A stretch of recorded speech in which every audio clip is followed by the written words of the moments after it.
Welcome back to On The Comeup. Today we have PolarBeta here. That's me. Okay, so this is called On The Comeup because we interview exclusively young, just music artists on the come up. I guess On The Comeup is more of a sports term or a rap term almost.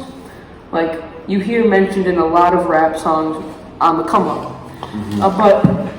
And he is a rapper, but we like to interview a lot of young rising stars. So we have some questions for you today. Okay. And I'm ready. Shut up. But let me do my thing. Okay.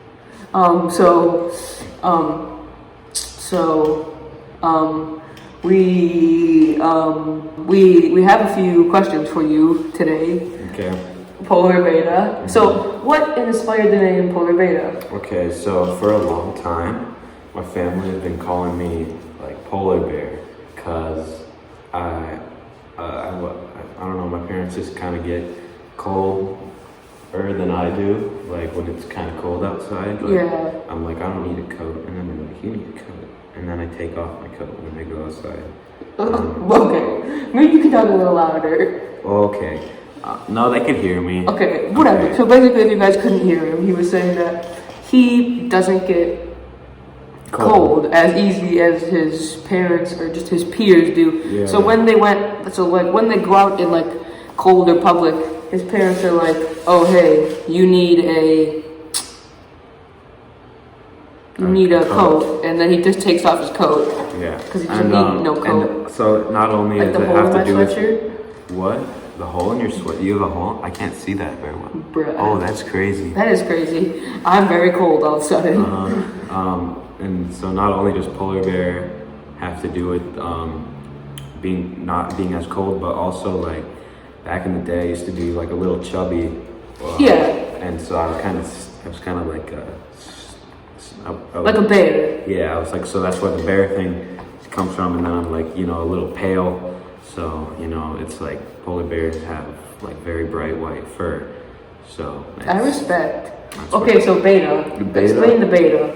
So earlier this year, me and my buds were all calling each other betas because it's kind of just like an insult to like, To like furries. What? It's kind of an insult to alphas. No. Alpha beta. Yo. Okay, explain. Beta? Okay, so like, I'm saying that. Guy's got the pickaxe kill for the win. Yeah, bro. Okay, yeah. So what happened? So basically, we were kind of insulting each other by calling each other betas, and then I thought it'd be funny. It's like, what if I was Polar Beta? Because originally, I come from being like a YouTuber, and I'm doing music because I'm kind of done with YouTube. I'm kind of frustrated with it. And so I used to be called Polar Bear Games, but then I realized not all my videos are gaming, and it's hard to look up because it's a long name. So I switched it to Polar Beta because it's also more unique. So I just combined the term I was using with like the polar bear thing. That was already part of my name, and then that's what it comes from. Oh, okay. Yeah. So explain your frustration with YouTube. What brought this frustration, and what is keeping it going? Okay, so with YouTube, I was like very dead set on like, I want YouTube to be my job, and I don't need a job yet, but I just wanted to get started early so that by the time I'm out of my parents' house, I'll have like a job, so I won't have to go to college or anything like that. And so I wanted to be a YouTuber because it seems fun to me. It still does seem like a fun job if it did succeed. And so I did a lot of research on YouTube about like YouTube statistics and like how to make the best choices for your YouTube channel. If you ever heard of Patty Galloway, which you probably haven't heard of Patty Galloway, he does like really in-depth studies on like other YouTubers. Yeah. So he did one on like Mr. Beast and like some other big people, and how they succeeded. And so I was putting in like a lot of that stuff that he said in his videos, and still I was getting the same results, and it was still a very slow climb to grow on YouTube. And so, and about a year ago, I uploaded a video that was like, it was just a highlight clip from another big YouTuber. And that video is my most popular video of all time. It got like 250,000 views and like multiple thousand likes. Yeah. And tons of comments, like probably like 700 or something. I get like quite a few each day. So basically I was getting all my subscribers, not all of them, but like a good chunk of them just from that one video. And then the other day I looked to the video and I saw that this video in particular had gotten me 200 subscribers out of my 350 nearly.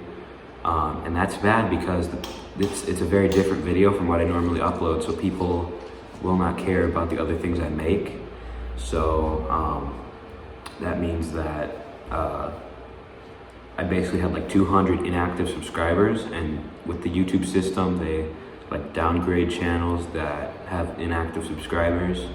And so I felt like my channel was kind of like doomed to just like not work very well, and all the growth I got was just from one video that didn't matter. And so this push of frustration really just started because you just figured this out? Mm-hmm. And the other day, I actually deleted the video because I was just really mad with it and I didn't want it to represent me anymore.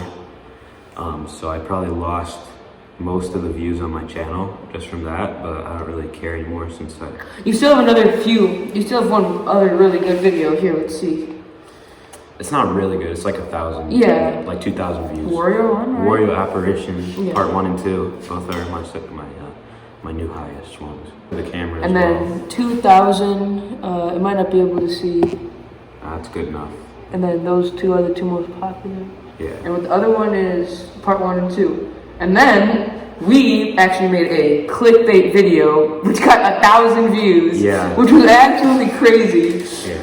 Right here. It wasn't completely clickbait. Yeah, it was not completely clickbait, but so obviously this was when Fortnite, and we kind of both stopped playing. We don't really play anymore. I still play a lot. He still plays quite a bit, but I haven't played it at all really. Actually, this morning was the first time I've played in months. Yeah. With him actually, and it was called The Old Map Is Back, and this was like just a few months ago. Mm-hmm. And it was like... It was the peak of people hating the game. Yeah, it was everyone hated it so much. And now people have just like grown out of their hate. Mm-hmm. They're not coming back to the game, but they don't walk around saying, oh, I hate Fortnite now, you know? They just kind of leave it. It's just neutral now. Mm-hmm. And so this is when people really stopped playing and they just hated the game. Mm-hmm. And it's called The Old Map Is Back. So I just like abused people's hope, kind of. Yeah, and then it had 1.2K, and then it was just, and the first thing it says in the video is OG map recreated. So it's just a different creative world. Yeah. Let's see, what was I saying before I got to the... Oh yeah, so I was getting to like why I quit the YouTube thing, right? This is actually a good video though. It is a decent video. Trying to think what I was going to say. So what were we talking about before we got to like me deleting the big video? It was like... We're talking about music. Yeah, just like why I left the big channel. Yeah. And why I was frustrated with it, right? Yeah. So, and why have you?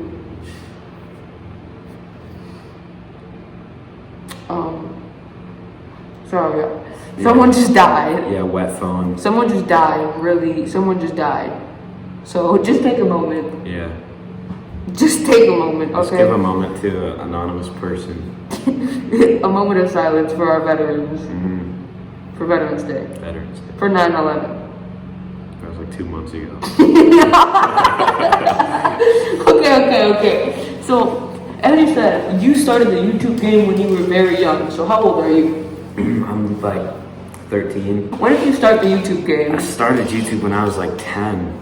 No, he was about 8. Or yeah, my current channel I started when I was 10. Yeah, and but also I used to make like old videos with And we've recreated some of those videos actually. Yeah, which are really made old videos with like plushy toys. Those are pretty good videos. And it was really bad because I was such a little kid that I shouldn't have been making videos at the time, and so most of those are either private or deleted. And they're pretty funny, I gotta admit. Yeah, I don't think I have any of them saved anymore though. I think they're just gone. But like, I don't really have the urge to look back at them much anymore. Yeah, they're pretty quality though. Yeah. So you've been in this for a while. So how are you planning on pursuing your music career? Are you planning on actually making it a job, or are you doing it for fun, or do you have a plan to make it big at all? I want to make it big. I want to, broadcast. I guess my skill. I'd say I'm all right at, writing music and putting it out. I just think like my biggest limitation right now is the lack of like a studio. Like I do everything on my phone. Yeah, the lack of a studio, and also another thing is lack of a way to put it out, a way to make it big. See, like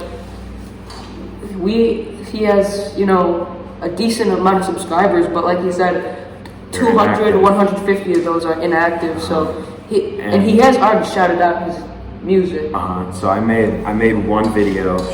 And it got like 30 views, shouting out my music channel, which is now like my primary channel. It's just called PolarBeta's Music, which is what this video is on right now. So that only has like 7, I know it's under 10 subscribers, maybe around like 7 or 8 right now. But hopefully with more music videos and stuff, it'll get to the same level as my other channel. So yeah, that's what I'm doing right now. So do you have a plan to make it take off at all? I want to take off because I feel like I have like the ability to do music like that. Because just recently, I guess just like within the year of 2020, I've been listening to a lot more music than I used to. So obviously more inspiration. Okay, so following up on that question, who is your inspiration and who have you been listening to? I definitely don't have like one inspiration, but one artist that I listen to a lot and it has a lot of songs that I have like in my playlist on Spotify is the Kid Laroi. Okay. Is he your biggest inspiration? He might be my biggest inspiration. Because he is also 17. Yeah, he just turned 17. Yeah, he's very, very young. Mm-hmm. So that's understandable. Yeah. But a lot of his topics that he talks about aren't even close to topics that you talk about. Not even relatable. So I feel like I'm not assuming at all, but do you listen to Laroi for more of the flow or more of the lyrics? Probably more of the flow. Yeah, the flow is nice. Yeah, so in music I usually care more about like the sound of it more than the lyrics, and that's just kind of a bonus if it's like there's really cool meaning to it. Yeah, I listen to a ton of music, a ton, and the Kid Laroi is at the bottom of my list. I dislike him more than I like him, but his flow is nice actually. Yeah. He just really doesn't like fit what you. Yeah, he doesn't. See, I'm a huge Travis Scott fan. Like all of his old stuff too. Like I have a playlist of his unreleased stuff on YouTube. I think I have almost all of his songs on a Spotify playlist. Not like pretty much all of his songs on Spotify I have on there, and then some of his features as well. Yeah. So I'm like a huge Travis Scott fan. That's who I listen to a ton. Because the Kid Laroi and Travis Scott are very different artists. Yeah, they are two completely different artists, but they're both creative in what they do. So and like really I feel like the common thing between YouTube and music is it's both like broadcasting yourself and like putting yourself out there and like just trying to like use it as a creative outlet. Yeah, and I think another it's hard to get big on YouTube. Yeah. You have to either get a shout out or you have to make like how did Mr. Beast take off? He got 1 million subscribers with doing those cringiest intros, right? He might have. I think that got him like maybe like 700,000. That was definitely a takeoff. And then from there, he started making like his crazy like 24-hour complete videos where he'd like say like 1 million numbers or something like that.